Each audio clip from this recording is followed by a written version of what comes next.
Yes, Solomon and Sheba. It's a beautiful legend. I mean, in Israel, it's I know I grew up with this legend as a kid because there were many stories about Solomon and Sheba meeting together and falling in love, and so it's very a lot of fantasy stories were written about this event. Of course, it has its origins in the Bible, in the Tanakh. Uh, but the tradition we're going to see today, it's a complete fantastic legend that was invented mostly by rabbinic rabbis from throughout the centuries, and so it's much more different than the story we know from the Bible. And actually the Quran story is parallel to the legend more than the actual event that we both Jews and Christians read in the Bible. Mm-hmm. I'm gonna compare. So we can start. Next slide. So this is Bialik on the right and Rawensky on the left. One is a very talented national poet and a writer, and the other is a scholar. Bialik is the poet, and the other is a scholar. And they made like more than a half-century project. In this project, they collected fragments of Jewish midrash, of Jewish legends, from different places, different countries, different centuries. They took many fragments from all over the world and tried to make put them all together to try to make a cohesive story. So, for example, the story we are reading today, they have parts of it from the 1st century, parts of it from the 4th century, parts of it from the 10th century. They collect all the fragments, put them together to make one cohesive story, and then translate it to Hebrew, and then put it in one book for all the Israelis to read as our heritage of our culture.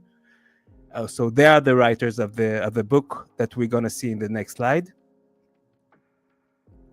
This is their book. It's called Sefer HaAgada, the book of legends. Basically, it's a big book with all kinds of legends for different periods of Judaism. So the story we are going to they collected is from it's called the story of Solomon and Sheba is from a source called you can see it on the next slide. Targum Sheni. So this is the source, one of the main sources they used for collecting the full story of Solomon and Sheba. So also Targum Sheni, it's very. Let's talk about the date for a minute because it's not exactly.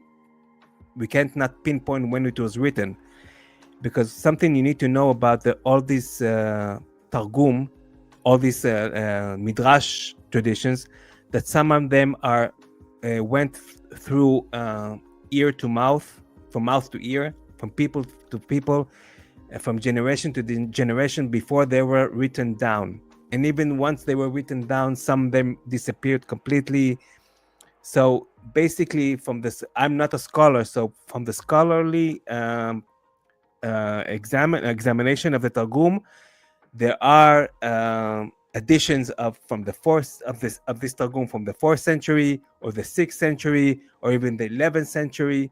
No one can pinpoint when it was exactly written, because there is no such thing as this book is written at that time, because usually it's a collection of stories that once upon at a certain point they were written down, and then even to this version they were added more information into this Targum in a different area, in a different point in time in the history. So it's very complicated science, but definitely we know that the origin of this, the frame of the Sheba and Solomon, is a very ancient Jewish tradition, way before the 7th century when Islam or the Quran came out.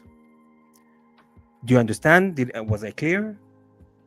Yeah, so we have it's a oral tradition that's being passed down, presumably, and let me get your opinion on this, presumably because it wasn't ever really seen as canonical.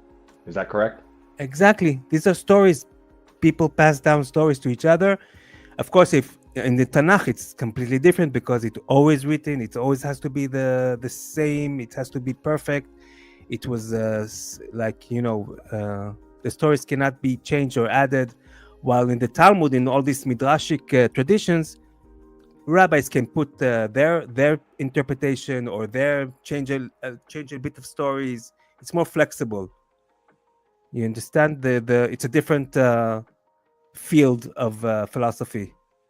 Right, it's a different genre. It's Yeah, not genre. considered sacred, right? These were considered at the time Not sacred. fantastical stories. Theological, philosophical. They are connected to Yes. the Bible, but not the holy text. Hmm. Not like Right. the So text of the prophets and.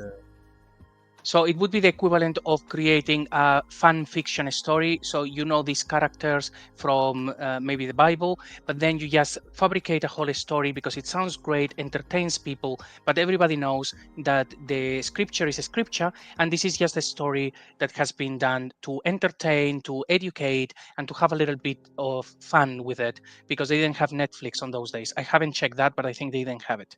It's part of it. Yes, it's part of it, but sometimes it's also all kinds of uh, historical accounts that are not in the time in the Bible, but are traditional. So it's not just to say that they made it's not a Hollywood.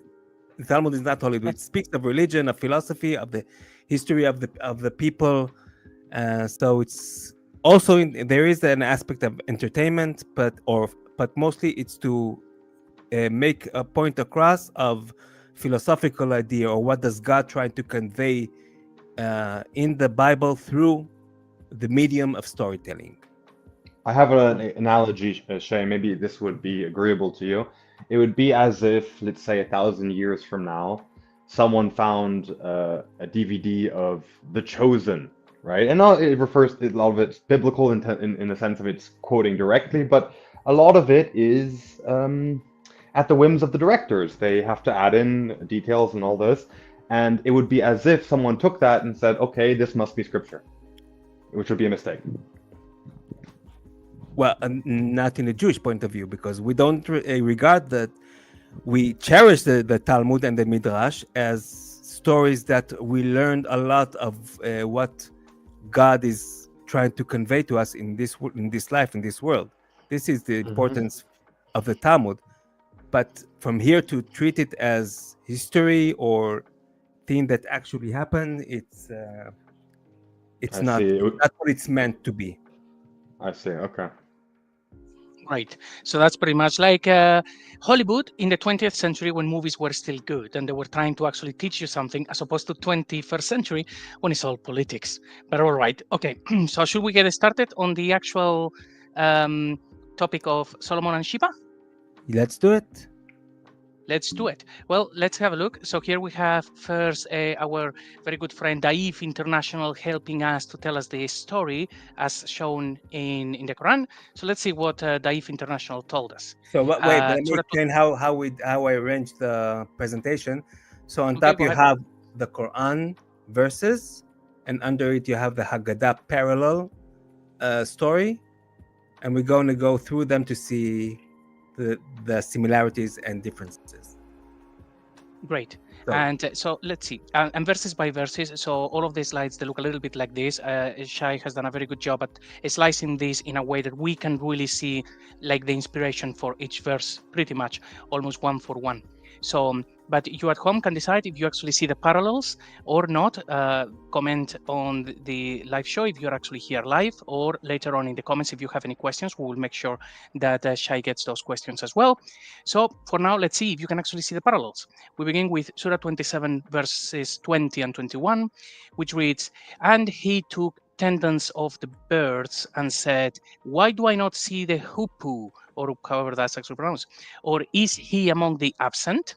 I will surely punish him with a severe punishment or slaughter him unless he brings me clear authorization. That is the story of Solomon missing his favorite bird, and he's a little bit upset about it. So over to you, Shai. So yes, we have the same scenario in the Jewish legend. So Solomon invites all the animals to gather in front of him, and all gathered and came to the royal palace of their own accord, neither fettered nor bound, with no human hand to lead them. Among the birds who came, the hoopoe was looked for, but could not be found. Greatly provoked, the king commanded that the bird be fetched, intending to punish him. So it's actually the same scenario. Solomon invites all the animals, the hoopoe is missing, and he's getting mad, and he wants to punish it. So That's a one-to-one parallel, as far as I'm concerned. yeah, it's almost 1-to-1. Which is funny enough, because in the biblical event, when the Quran writes the biblical events, he gets it so wrong. But when he writes the Talmudic events or the Christian legends events, the similarities are much more striking. That's very interesting you say that. It's almost like the tradition behind the text, in its living memory, retained the Talmudic stories more than it retained biblical stories. Yeah, it's really embarrassing how many mistakes they do it in the biblical accounts in their Quran.